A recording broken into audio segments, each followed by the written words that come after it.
Fu Sheng Wu Liang Tian Zun, my dear Dao friends and students. Welcome to the Laozi Daoist College Dao Studies Fundamentals course. Today we start a new block of the fundamental study, the Daoist study program. And for those who study the Daoist practices, this course is most fundamental and essential to all the Dao studies you can practice, the Daoist culture. So we're starting with the first block. It's the fundamentals of the Jing. And here you see different characters of the word Yi. The Jing is a very famous book of divination used since ancient times. The actual author is unknown, but there is a lot of commentaries added to it. So actually there is a set of two books, which is the Jing and the Shi Yi. It's the 10 wings or commentaries, and together it's called the Zhou Yi. So when we study divination or Daoist practices, any Daoist study, any Daoist art is based on the Zhou Yi principles. So here we have several characters, which is also very important for basic knowledge. Here are some Gu Wen characters, and we can see some Cao Shu, and they all look very much alike. There's two parts, and when we look at the word, or the original word, or the character, how you want to look at it, this here in the middle, what is the meaning of Yi is, the meaning or the translation is change. We are always in constant change. Everything is in constant change, and when we look and observe the most obvious things, what we can see is the moon and the sun. And this character is actually based on these two words. It's a moon, it's a yue. Here on the bottom part, you can see the yue, and on the top part is the sun, Ri. This is the character for sun. Here represented by a circle with a dot in the middle. And we have trigrams or baselines for those. We have, for the yang is the solid line. We call this solid line in English. And on the left side here we see a broken line because there is a break in the middle, and this is represent the yin. So as we can see, the moon and the sun are in constant change. During the daytime, the sun is more dominant. During the nighttime, the moon, we can see, is more dominant. So the energies are also that way. It is, everything is in constant change, always transforming. So when we look at the yin yang, we need to understand and learn the three principles of yin and yang. What are the three principles? They are very important for our basic knowledge, for all understanding of Daoism, Daoist culture. So the first principle is that yin and yang are opposite to each other. And when we look at these two lines we just already mentioned, the yang line is called solid and the yin line is called broken. So yin and yang are actually the opposite to each other. This one is solid, this one has no break in the middle, and here the yin line is broken. So we call this a solid and a broken line. Yin and yang are opposite to each other.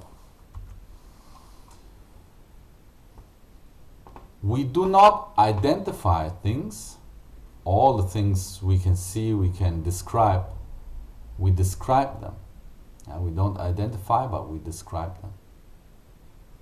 So here's a short list. There is much more items or things to add to here, but to understand the most fundamental principles, this should be enough. So for the yin, the characteristics or how to describe the yin. It is dark, female, water, cold, heavy, and subtle. And the yin, we can describe things like bright, male, fire, heat, light, and forceful. Everything existing can be described with just these two principles.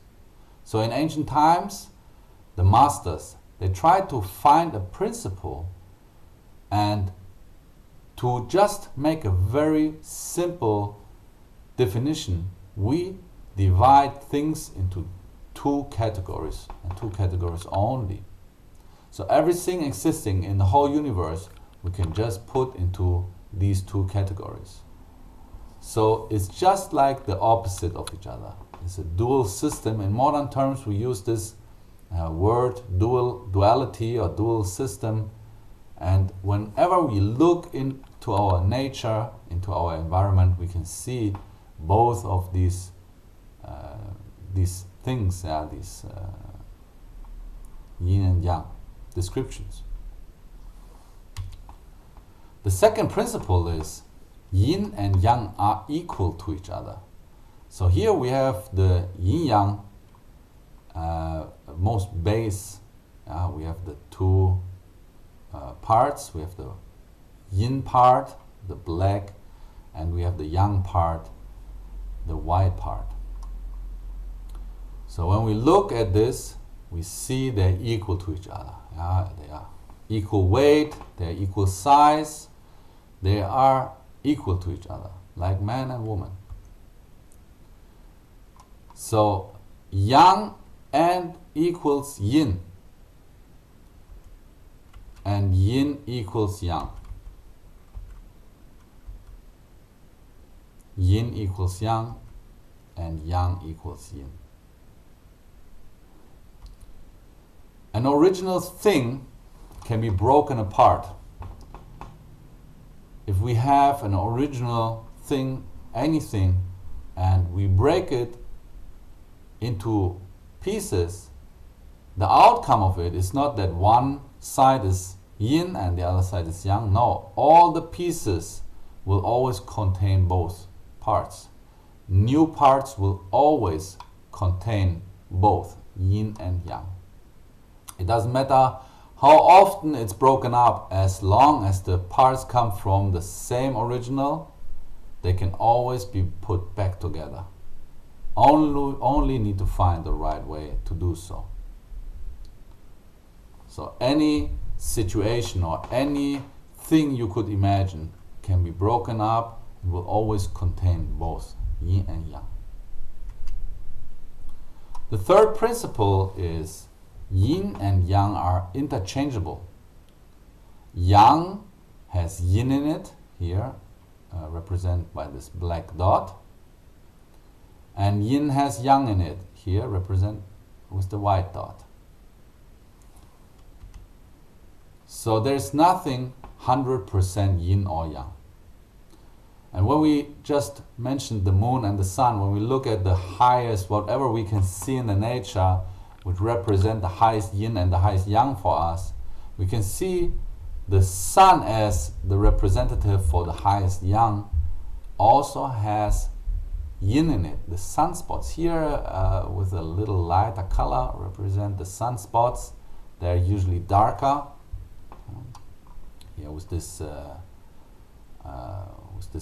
in this picture you can see there are a little bit lighter spots, so this is actually the sunspots.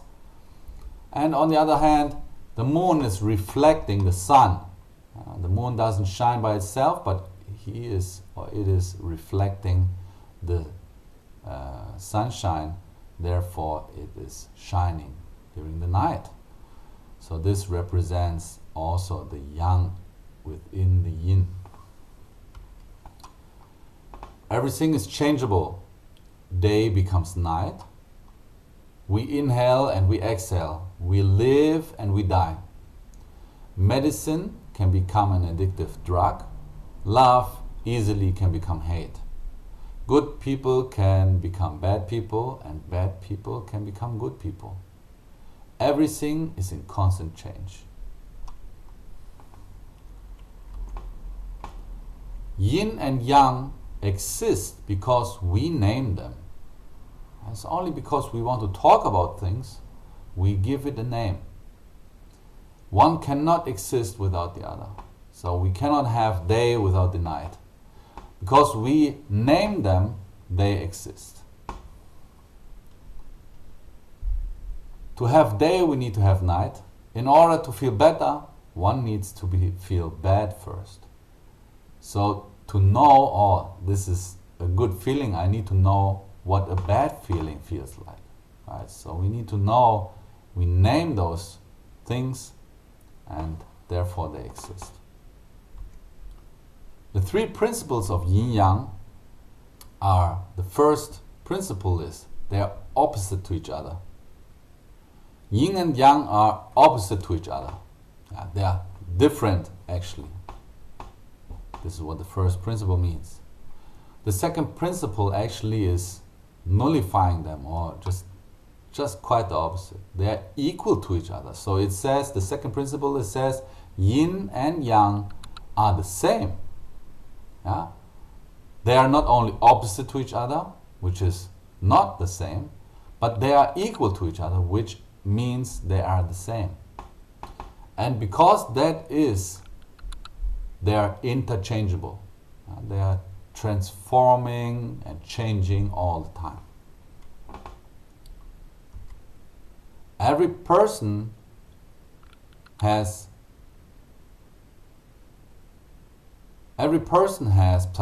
psychosis, mental illness, depending on the trigger, if it shows effects. Everybody is born with some different conditions. Some are easier to be triggered.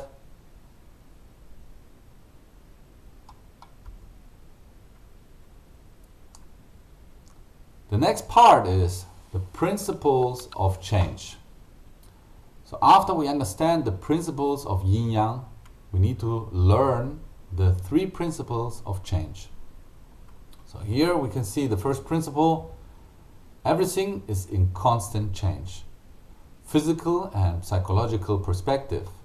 What does this mean? Is everything we can see, everything in this physical world is changing all the time. It's moving. The whole universe is moving. It's not stiff and not stuck. It's moving, it's alive. Everything which is alive is moving. Everything is dead, doesn't move. So in our mind, everything's changing all the time. Most of us cannot stay focused on one thing for a very long time. So all the time our mind is changing. I'm not the same person like I was like an hour ago, because I have more experience in life. Maybe I thought about a problem for a little longer and I find a solution. So everything is always changing, always transforming. The second principle is everything changes in an orderly manner. So when we look at the first picture, we see here is the stars, the universe. It seems that everything is a changing chaos, but in fact, everything changes in an orderly manner. So here we can see the waves. When we look at the waves very closely, they seem to be a very chaotic thing. They don't look alike, but when we are taking a step back and observe for a longer time period, it seems they are changing or they are moving in an orderly manner. So there's a specific order to everything we know, the macro and microcosmos. The first two principles are the manifestation of yin and yang. Yin-yang inside the yin-yang.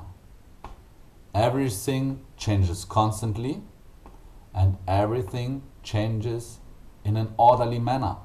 So again, all we know about the first principle is changing, everything is changing. We don't see a very specific order. Everything is just a chaotic situation. So the second principle shows us that everything changes in a specific order. When we look at the universe, the stars, they die, they explode, therefore they bring new life. At first it looks like everything is spreading everywhere, but then the energy, gravity is pulling everything back together, and then new life can be born. So change equals yang, and unchange equals yin. Keep this in mind. Change refers to what we see, feel, smell, and all physical interactions. Unchange refers to the outward manifestation of the natural laws of yin and yang. Unchange. Existence is the core. Existence in its core is unchangeable because it is the existence. It cannot be changed. So here we have a coin, a very ancient coin, also used for divination, and therefore we use this also as a very good example. Inside the core guides all the changes. This will never change. The core is the existence. Outside is constantly changing. So here we refer to Tianyuan, the heaven is round, and Difang, the earth is square. And earth is the yin, and heaven is the yang. In this following part, we see everything changing, always following the ultimate rule of yin and yang. Here we have the 64 hexagrams lined up in a specific order, and we have the outside circle, and the same 64 hexagrams actually we have in the inside part. So this also represents the Tianyuan Difang. When we look at the most fundamental and the most extreme, the yin and the yang, here is the kun and here's the qian. Qian, the heaven or the most extreme yang, and kun as the earth or the most extreme yin. And these are like the core line.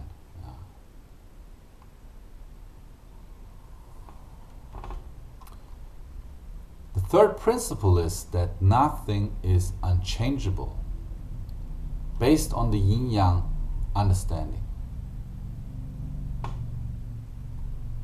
And to name a very important phrase from the Baopuzi, 我命在我不在天, which means my fate is with me, not depend on the heaven. So I am in charge of my fate. This is a very important rule in the divination. So the third principle, nothing is unchangeable, based on the yin-yang, needs to understand to go further. The next step, we need to learn the 3 golden keys to the I Ching, the 3 masters.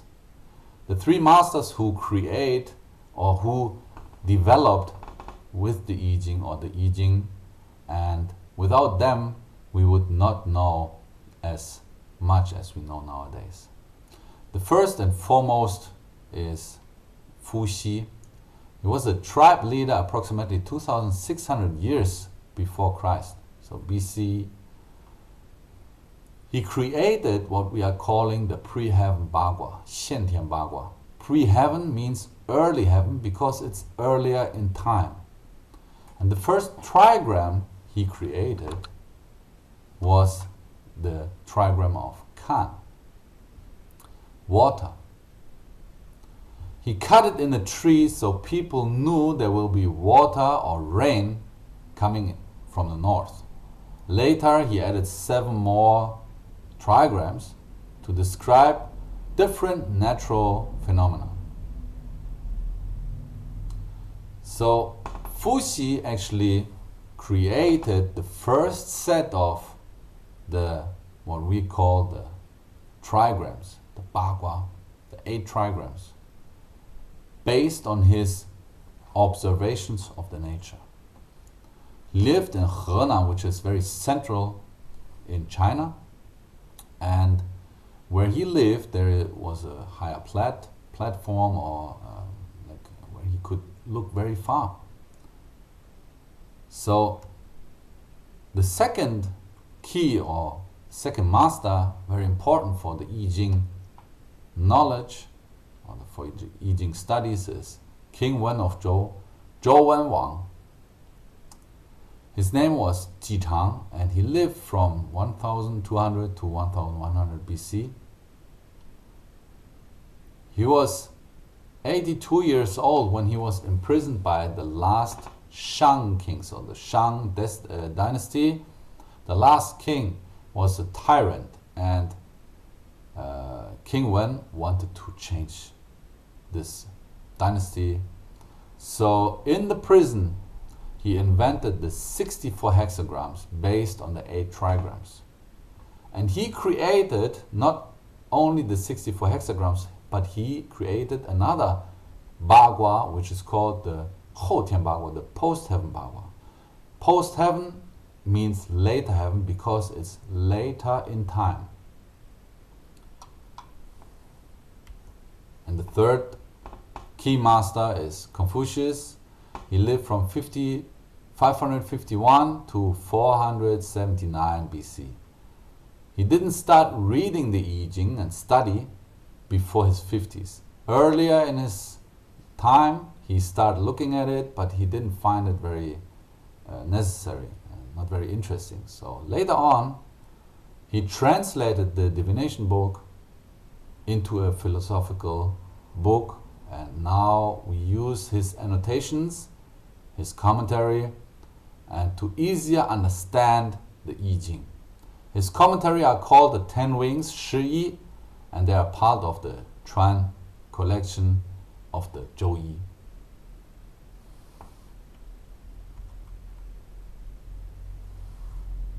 So this concludes the first part of the fundamental study program. Please watch this video multiple times to have a fully understanding of the knowledge, what we are teaching, and the content. And if you have questions, please don't hesitate to reach out and contact us anytime. I wish you a good day. 福生无量，慈悲慈悲。